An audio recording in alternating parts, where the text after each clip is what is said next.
Welcome to Fight Week. I'm Jake Arria, your host, and this week it was announced that the UFC has made two major fights in Abu Dhabi. Islam Makhachev will defend his lightweight title in the rematch against Charles Oliveira. Also on the card, the guy everybody's been waiting to hear about, Khamzat Chimaev, returns, and he will be facing Paulo Costa. After a stellar performance against Beneil Dariush, Charles Oliveira will get the chance to regain his lightweight title in a second crack against Islam Makhachev. After his fight with Dariush, Dana White had hinted that Oliveira would be next for the title shot, but Oliveira was saying that October was too quick of a turnaround in Abu Dhabi, so some people thought that maybe Volkanovski would be next in line for the title shot. Some people thought that it could be the winner of the Dustin-Justin fight later this month, but now it's confirmed that the pair will meet again at the same arena 1 year later. Another standout fight is Khamzat Chimaev versus Paulo Costa. Now, Paulo was originally supposed to fight at the end of this month against Ikram Aliskerov, but the bout was cancelled for undisclosed reasons. And now we know why. The pair will be competing against two separate opponents, and honestly, from a marketing perspective, this makes way more sense. There's obvious bad blood between Khamzat Chimaev and Paulo Costa, and the two have been trading barbs for months. So, do you think DuBronx gets his title back? And how do you see Khamzat faring in his middleweight return? Let us know in the comments below. Moving on, Michael Venom Page is now a free agent. After 10 years in Bellator with the record of the most knockouts in Bellator history, winning a whopping 17 out of his 19 fights in the organization, he's announced that he will not be renewing his contract after it's expired to explore other opportunities in MMA. But MVP had a very interesting way of putting it. So, I am currently unemployed.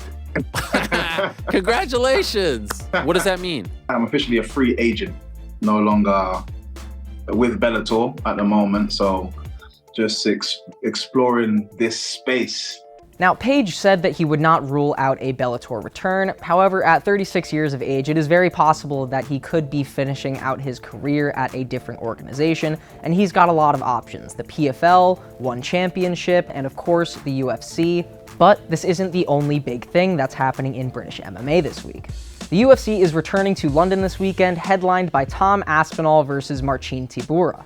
Now, of course, the big story here is that Aspinall will be making his return to the same arena nearly exactly a year later from a horrific knee injury that occurred just 15 seconds into his fight with Curtis Blaydes. There's been a lot of speculation on how well Tom has recovered, but the Post got the chance to speak with him this week, and he said that he feels better than ever. Take a listen.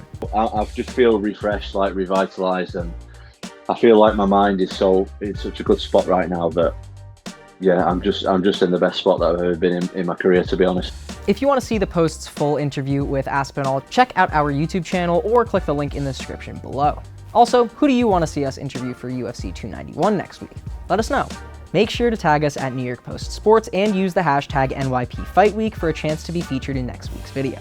Also making her return to the O2 Arena is Molly "Meatball" McCann, who will be facing Julia Stolarenko. Molly McCann has become one of the biggest names in women's MMA, gaining rapid popularity along with her partner in crime, Paddy Pimblett, who are both known for their candid personalities and cheeky humor. Now, she faces a talented grappler in Stolarenko who has 9 submissions, 7 of those being first-round armbar finishes in her professional career, which would be a huge challenge for Molly McCann considering her last fight against Erin Blanchfield was a one-sided bout where Erin pretty much controlled everything on the ground.